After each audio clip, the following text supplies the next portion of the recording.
everyone. This is Susan Mattern with What's Happening Chesco, and I am here with Lori and Randy. They have a comic book store in Oxford, Pennsylvania. So, Lori, tell me a little bit about you and Randy's business. So we started our small shop back in October of 2016. Our town has been involved quite a bit with revitalization and trying to bring it back. The Oxford borough is very old, from the 1800s. And I actually had worked in the corporate world for many, many, many years in IT and email administration and all that. And it's just something I wanted to get out of and try something new. So Randy and I were talking one day about, trying to bring something different to Oxford. The demographics were good because of the high schools and the middle school, and they're all surrounding us. Randy would go with his son when they were visiting to a comic book store up in Reading. So we were just sitting around throwing things around, trying to think of some ideas, what we liked doing, and we just said, why not a comic book store? So it's a great little shop. It's comics, new, old. We do buy collections from people and put them out. We have collectibles, we have figurines, we have the popular pop figures. I don't know, something to add. So the name of the shop is the Maroon Hornet. We named it that because we were trying to find out something that gave a little bit of an homage back to the town. And the Oxford High School mascot is a hornet. So we thought, you have the Green Hornet, comic book hero, and we thought Oxford's colors are maroon and white. Let's go ahead and call it the Maroon Hornet. Make up our own little superhero. So we were the Maroon Hornet. We had a little bit of gold into the logo as well to pay homage to our local Pee Wee football team, the Oxford Golden Bears. So we try to keep it really centered around the town and the things that we have around here and pay homage to that. That's awesome. It's really awesome. I like it. We do game nights. We have one that we do every week and one that we do every other Saturday that locals come in. When we first opened up, customers were coming in and they were trying to find places to play without playing in their basements. So that has stopped since this. Right. And they're all frustrated because they can't wait to get together again and play. So we do game nights. Yep. Awesome. So it's funny. I have I think 1978 or 1979 Bionic Woman Jamie Summers car. Still have it. Wow. In the box. In the box. Smart. I mean, it's probably, the decals and stuff are a little off, but just saying. Know anybody? Yep. Anybody? I wish I still had the Bionic Woman doll, though. That would be worth some money, I'm sure. I know my brother is G.I. Joe somewhere. We had quite a collection of the original G.I. Joes. Someone came in and we put them under consignment for someone. And someone came in and had the Jeep and quite a few different figures, and they sold pretty quick. Did they? Yeah. Yeah, I mean, I would have to ask my brother who lives in Arizona, would it be okay to hawk these, but who knows? I might have to. Yeah. Anyway, so how was your business doing pre-COVID-19? I mean, I would say good. We're a comic book store in Oxford, Pennsylvania. So given the fact that we're a sort of a smaller shop and we're in a small town, we probably had those two things going against us to begin with. But to be here for 3 years, and we've got customers that have come all the way from Philadelphia just to come see us. We've had customers that have been visiting from overseas come in and see us. So we've been very fortunate in that aspect. So I think we were doing really good. We'd expanded. We just moved into a new place that had more room last October. So on our 2-year anniversary, we celebrated by reopening in a larger shop. Nice. And lucky for us, a lot of our customers worked on a Saturday and Sunday to help us do that over a weekend. So we closed the doors on Saturday night at 5 p.m. and reopened the store Monday morning at 11 a.m. like nothing had ever changed. It was amazing. Due to our customers. Wow. That's Yeah, awesome. he went up to start moving the stuff, and there were 10 people waiting outside the door. So, because that's one of the things that we've really worked hard for is customer service and giving them service that they're not used to getting at the bigger stores, and a lot of people have appreciated that. Right. Randy, you were telling me before we started recording this, that you guys were voted. We were voted in the 2019 Daily Local News. We were voted the Chester County's best comic book store. Awesome. That's very good. That's So awesome. We were excited about that. Yeah, because your customers, people have to vote, you know. Yeah, right. Yeah, you see it like all the different restaurants and hair salons and wherever else. Yeah, I see it. Yeah. Awesome. Yeah. Thank So where do you see the future of your business? Or are there some things that that we've had these 8, 9, 10, I don't even know how many weeks we've been off. It's like all blurring together, but Yeah, absolutely. longest vacation ever. In the beginning, I wasn't really complaining. I was just kind of like soaking everything in. But now I'm just like, okay, I'm ready to work. Let's get back to work. Let's make some money. And but 3 months into it, we've had some time to think about how we're going to go forward with our business and any innovative ideas that you've come up with. We've had a lot of time to think. Well, one of the things is because I had a website, but it wasn't really user friendly. It was, I had it out there, but it does cost a lot to have something like that set up. Mm-hmm. But fortunately, like I said, everybody here in town has been awesome, and approached someone who also lives around here and does that. So he's been helping some of the small shops get their websites up and running and online shopping. So that's one of the major things. I think that's going to really help us because I've been wanting to do it. It's just, like I said, right now all the funds is going back into product. Right. And maintenance. So, and rent and that kind of thing. So we're hoping that should help. He still collected the rent even though.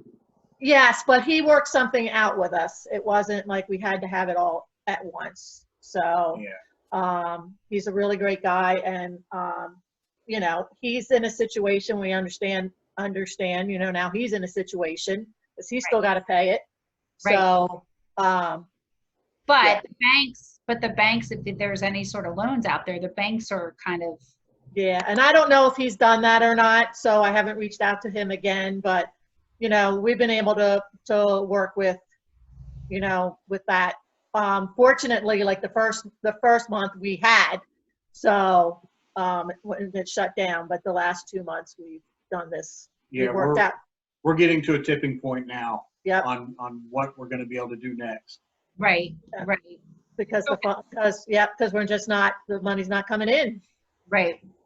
And our shipments will resume from our distributors actually this week. We're expecting a shipment today. And those are COD. When they get to our store, we have to pay for them. I'm not sure about other businesses, but one of the unique things that we have that I feel is that everything in that store we physically own. We do not have the ability to ship it back if it doesn't sell. Sorry, you guys, we own it. So it is tough at times. And our orders, we have to place our orders 3 months in advance is how it works. So, yeah. And then we had to set that up with, our distributor. There's only one distributor nationally. So they've been working with all the comic book stores. And one thing they were able to set up with us, since a lot of stores were shut, like we could reroute. So like our shipments are actually coming to our house. Okay. Yeah. For now. And one of the things we've also done, at least in this first few weeks of what we're dealing with, is we've delivered to people's homes. We've done some curbside pickup for people if they'd rather do that. We've met them at Wawa's if that's what they want. So we've done what we can. I think once we open back up, hopefully soon, we will continue to do that. We'll offer that service now. That's one of the business models we didn't provide before. but I think it's a viable situation now, especially given the current situation out there. So we'll continue to do curbside pickup. I'll deliver to your house if you're local. Lori's been working with the post office on can we mail things and getting fees, how much does it cost to mail things. Right. So all of that's going to be in place. And then anyone that wants to come in the shop, until we go green, we'll be wearing our masks. We'll have the hand sanitizers in the shop. If somebody doesn't want to touch something, I'll be happy to get it for them and show it to them. Right. Anything we can do to help a customer that's in the store feel comfortable. We'll also make sure that we limit the number of people in the shop. Right. Because that's been one of the hardest things for us, because we only have, besides our game nights, we only have someone in there besides me, 1 to 2, maybe 3 people at a time in our shop. It's like, why can't we be open?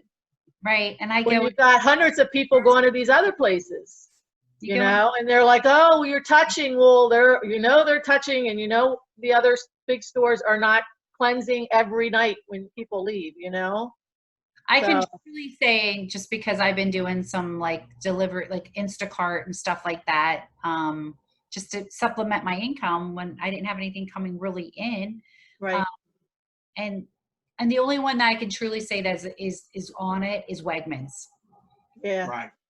But you go into like Giant, or they try, but BJ's or Sam. I haven't been into the Sam's or Costco. Yeah. But the point is if they can be open, why can't? And there's more people going in there. Right. And that's what a lot of our.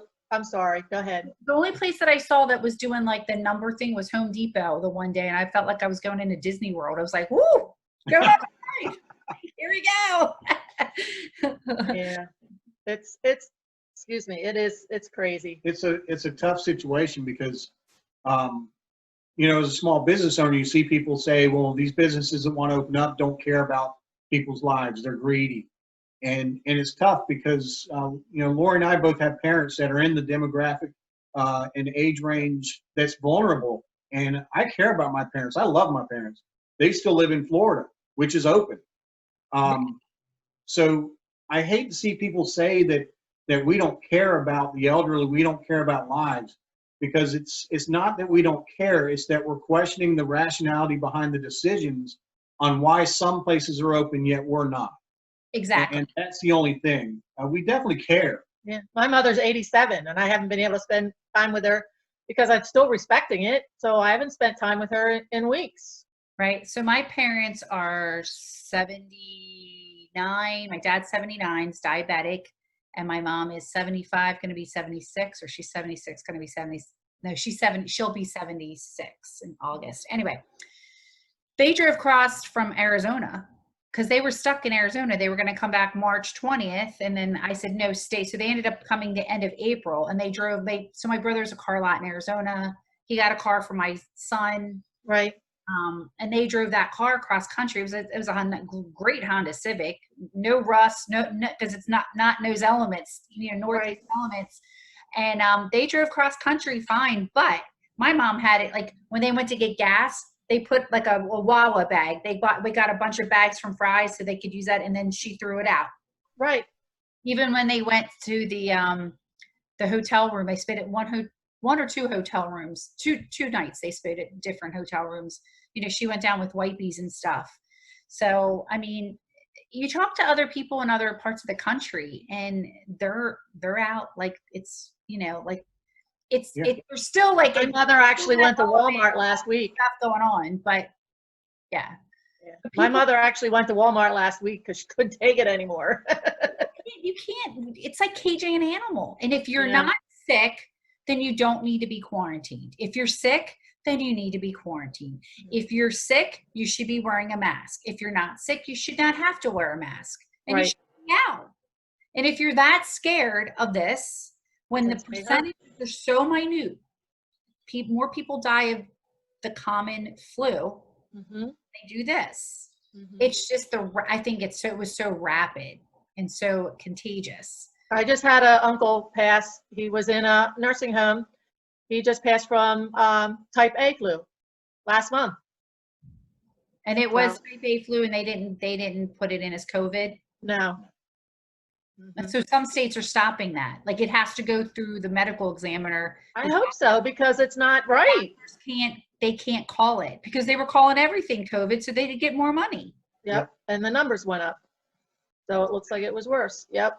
But I mean, I want us to get back to normal. And I think there's other people, I think there's more people that want it to go back to normal. And if you're somewhat educated and you look at these numbers, you have to start questioning, are these really the true numbers? Right. Well, not only that, but when you look at the numbers of people that go into a Walmart or a big box store versus the numbers that go into a small business, every person walking in our doors, we need to make sure has a good experience. We need to make sure they're coming back, whether they spend money that day or not.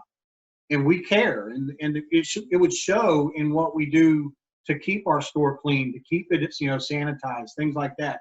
I don't know you're getting that in a big box store right now, because I can tell you every time at least 20% of the time you walk into a big box store, you probably didn't walk out going, I had a good time today. Right. Yeah. Yeah. And then as far as me too, is showing houses, I can wait in my car. I don't have to, especially if the house is vacant, I don't have to be with the people. Right. Yep. And then they could come out and give me thumbs up or thumbs down, and we can go to the next house. And all I have to do is open the door with gloves on. Now, they've actually made our real estate PPE even more. Now we have to wear booties going in. So since when did COVID is contagious through your feet? Oh my gosh. So we have to wear, and I don't know, that could have been par, just adding it Yeah. look, we're even willing to do this. But I do what my mom does. I would do what my mom said, I shouldn't say, because I haven't been able to show houses, nor have I, is get a Wawa bag or something with my gloves on and my mask and open it so now it's not cross-contaminating, because the gloves cross-contaminate. Yep. Yes. Yep. So, yeah, just like anything, it will all come out and we will all find out the truth. I hope Yes. so. What happened, how this all, it might be a year, it might be 6 months, it might be 5 years, but I think we're all going to find out the truth. But in the meantime, us as Americans, I think we can all stand together as small business owners, as all people from Pennsylvania. I think we're very strong people. I mean, I was born in the western side of Pennsylvania. I grew up there until I was 11, moved here to the East Coast. So I've been to West Coast and East Coast. And, Pennsylvania is a large state. And I think there's a lot of people in this state that, we love our state. It's a beautiful state, so there's so many different landscaping. There's so many different stuff that go, that's, you have the Steelers, you have the Eagles, you have Penn State, you have a lot of sports fans here, and we're good people. We're good, hardworking people. And look back in the 70s, I was a little girl, but 3 Mile Island, we've overcome some major stuff. And I think we can overcome this too, not just as Pennsylvanians, but also as, the United States. Yep. I know a lot of the small businesses around here we're all trying to work together and figure this out. Right. And helping each other and that kind of thing. And I can truly say I've done one of our local t-shirt place. We have a t-shirt place in town, just a few doors down, and they just started a campaign where they're going to have t-shirts, and they can people can buy t-shirts with whatever store name on the front. Then I forget what it says on the back, but all that money will go to whatever store they purchase. That's nice. That's good to know. That's really good to know. Yeah. So like I said, everybody's trying to help with that. So, but I had also told one of our reps too the other day, it's like they're categorizing us, and we don't even belong in any of the categories. They're talking about how to open up the salons and these other places, which is great because I want to see them all open too. But we're not even being considered right now. And I don't, that's what I have trouble understanding. So Governor Wolf has a bill on his desk about, it's 2412. It's to make real estate essential. Real estate's not essential in the state of Pennsylvania. It means basically what that means is that having a roof over your head is not essential. That's crazy because apparently Liquor, beer and drinking liquor, wine is. beer, cabinet making, That's what he said. Yep. and Well, hemp farms are essential. Yep. That's what. Having a roof over your head is not. So where the hell do you live, Governor Wolf? In a goddamn cave? Because that's BS. Yep. That's exactly what it is. Yep. I mean, I have a woman who is looking for a rental since this started. She called me like literally a week before it started. And then this happened. I said, I can't show you anything. I mean, and all she wants is a rental property. I'm pushing her now. I said, now you have a couple months because we don't know when this is all going to be over. Why don't you look and buy a house? Yeah. Right. She's a single mom and she's just trying to make, ends meet. Like myself, we all are trying to live here. Yep. And then this is the, what kills me is my kids with them trying to we were all thrown into this, and the school district is doing their best. I'm trying to do my best, but who's suffering at the end? Trying is kind of a failure word because you tried, but you failed. These kids are being failed upon. So we need to get back to school. The kids aren't getting this illness. There's more kids getting pneumonia and the flu in the schools and other stuff than they're getting COVID. Yep. Yeah. And they'll be failed again when they become our age and there's no money out there because we spend it all to do everything we're doing today. Right. So I feel bad for my kids' future right now. Oh yeah. My kids, I have one in college, I have one in high school, and I have one in middle school. The middle school and high school, they're failing. They're not doing their work. The high school, my college kid, he's doing okay. But it's sad. Like I told him, I said, if Westchester doesn't go back next semester, take the whole year off, go get a job. Right. Go get a job. Yep. I mean, you can defer your payments for student loans. I'm like, just go get a job. My junior in high school, I mean, we're talking about if they don't go back to school, maybe just go get your GED and then just work for a semester and then go back to, go to college when you should be going to, like, you'll be on task. Yeah. But I don't know. It's there's no organization to it. And that's, I know the governor's been asked for his process, but he won't turn it over. So He won't talk to anybody. nope.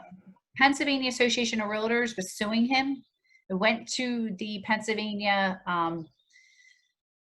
Supreme Court. They basically said, we want nothing to do with this. Yep.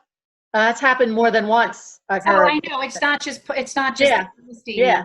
Other. Because they even said that on the town hall the other day. It's like, they got to hear from the people more and about it because they've been trying and taking it to court and doing all this stuff, and it's just going on deaf ear. They just keep getting turned away. So this is the Maroon Hornet Comic Book Store in Oxford, Pennsylvania. Please reach out to them via email or, not email, Facebook. If you're interested in, any comic books or any collectibles, especially now because more people are going through their boxes and stuff like that, seeing what they had, and they're like, oh my God, I didn't know I had this, or looking for stuff. Mm-hmm. These are the go-to guys, and they were voted #1 comic book store in Chester County in 2019. So come visit them and let's promote small businesses in Chester County. Let's make this happen. Let's rock and roll. Thanks so much. Thank you. Yeah, no problem. Susan Mattern with What's Happening Chesco, Long and Foster, Westchester, Pennsylvania. Let's open doors. Thanks. Thanks. All right.